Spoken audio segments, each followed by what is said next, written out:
Good morning, Saints. I hope you had an amazing MEA break. I'm Haley King-Steele. And I'm Zach Karishin. And this is SFHS Today.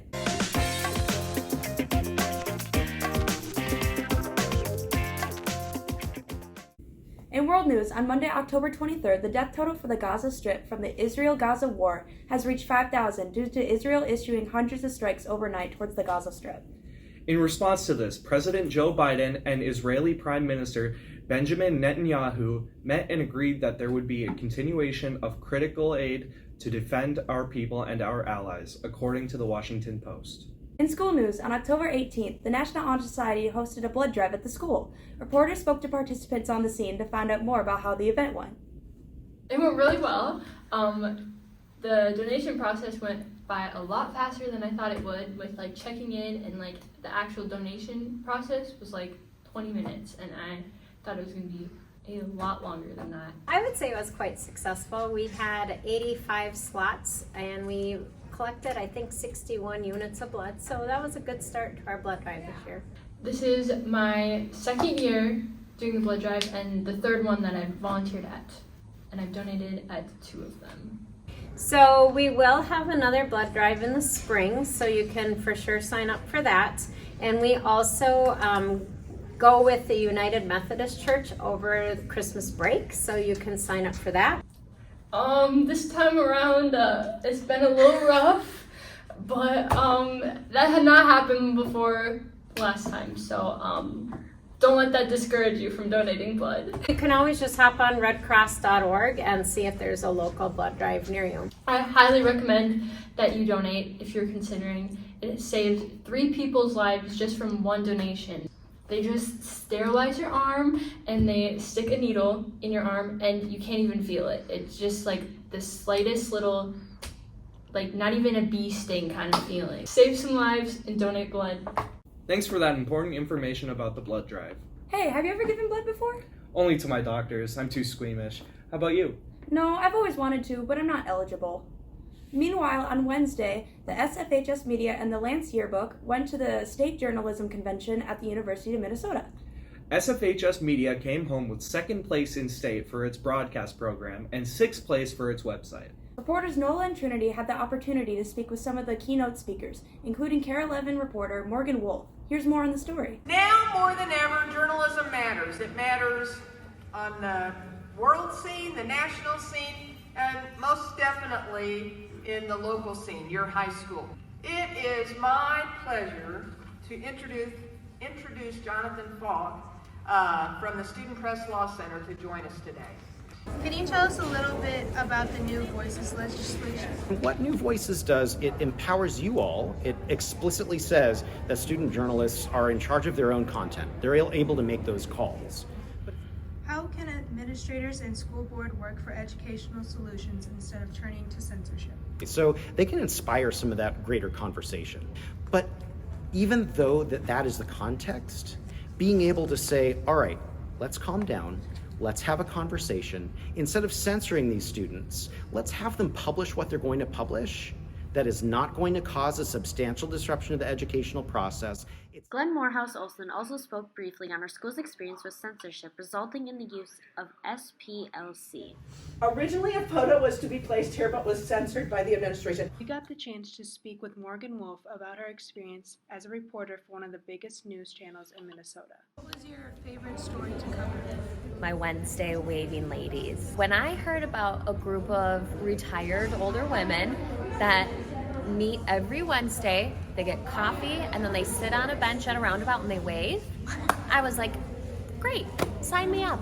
So I went there and I started talking with them and they were hilarious. Oh my gosh, one of them got up and started dancing at cars, and it was just one of the most memorable stories I think I've ever done.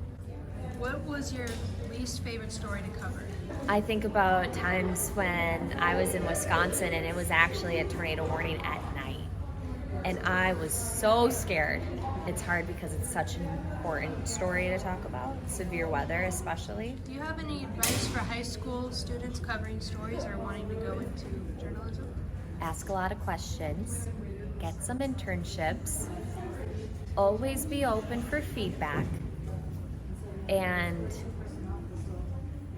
don't ever sell yourself short. In more activities news, there's a lot going on in the Fine Arts Department. Both band and choir has had their first concerts. Now, theater has its Haunted Trail fundraiser on October 27th and 28th from 7 to 10 at Donner Haunted Trail. Also, the fall play Puffs will be November 9th through 12th, and the Madrigal Dinner will be November 17th, 18th, 19th in the Bridge Street Room. Conferences were last night. We hope you all are looking ahead to the end of the trimester and getting those grades up. Now let's head over to sports.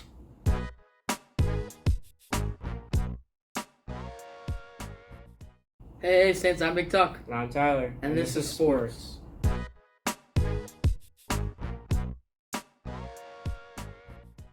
This week's sports segment is shorter due to the short week last week.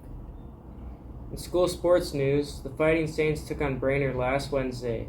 The game ended with a score of 16-42, bringing the Saints' record to 1-7 to finish off their season. Tonight, our Saints face off against Cambridge. In girls volleyball, our team is heading off to Big Lake for their first section game as the underdogs. They are hoping to get that sweet win to keep their season alive. In girls tennis, Alexa Skoquist and Josie Opinick headed off to Virginia for individuals finals last week. Unfortunately, our dynamic duo couldn't pull off a win. Reporters Ben and Hunter went out to get the news on how their trip went. How have you prepared for where you are today? Just a lot of repetition. What strengths do you have as a team and individual? I hit the crafty shots. And I hit the more powerful. I think the greatest challenge for us is just learning how to win even when we're playing bad and just like keep being consistent. What have you learned about each other? We play better when we're more communicating and laughing and joking around. One of the major highlights was probably being conference champs. Thank you for that information, which qualifies them for this week's Athlete of the Week. Fall sports season are coming to an end, and we are excited to bring you winter sports coming up very soon. That's all the sports we have for you this week. Now back to Maine. This week's RQT comes from our media team. When they were at the state competition, they spoke with college students about a burning question we all need to know the answer to. It's the random question thing. Ding. I'm Charlie. I'm Hyatt. I'm Cole. And I'm Kong. And for this week's RQT, we're asking U of M students what's the largest animal they could take on in a fight. Hi, I'm Charlie, and I'm here with Joel. What's the biggest animal you could take on in a 1v1 fight in the field behind us? Black bear. A black bear? Yeah. Why is that? I think I got it. You think you got it? Yeah. How about if you had like a bow and arrow? A moose. A moose? Yeah. Why is that? I don't know. I just think I would. I think I would roll around until I got that shot. Just like Katniss Everdeen type? Hi, and I'm here with Josiah. Josiah, what is the biggest animal in that field over there that you could take in a fight? Do I have any weaponry? If you had a medium-sized medieval sword. Holy. I don't want to be bold, but I feel like I could take on one of them big gray wolves. Okay. If I've got some range with a sword, I'm messing up a wolf. All right, so I'm Cole, and I'm here with Grace. Paige. And then the question we're asking you today is, what is the biggest animal you think you could take on in a fight? Okay. What kind of amenities do I get? How about you get just my fists? Well, we'll do you just your fist, and then you get a baseball bat. You guys could take them on together. Ooh, okay. You get a baseball bat, and you get your bare hands. I was a softball player. I got us. I'm gonna go with a crocodile. I'm here with John. And then the question today we're asking you is, what is the biggest animal you think you could take on a fight in that field right over there? I think probably an alligator. With my bare hands, honestly. No fight, honestly. I think he's done in 2 seconds. Because all I gotta do is clamp his mouth, and he can't do anything. Well, what if he hit one of them death rolls on you? Well, he's not gonna get the chance because I'm gonna have his mouth closed and my legs wrapped around him, you know? Well, there you go. Hi, I'm Kong, and today we're with Claire. And the question today is, what's the biggest animal you think you could get in a fight? A deer. What's the strategy behind the deer? I would probably go for the legs first. Yeah, mine's a crocodile. You're not beating a crocodile. Okay, so we got coyote and we got a crocodile. I could drop kick a penguin. They won't be flightless birds for much longer. I, on the other hand, have some unsettled beef with the local Ducks. Have a great week. And stay safe, Saints.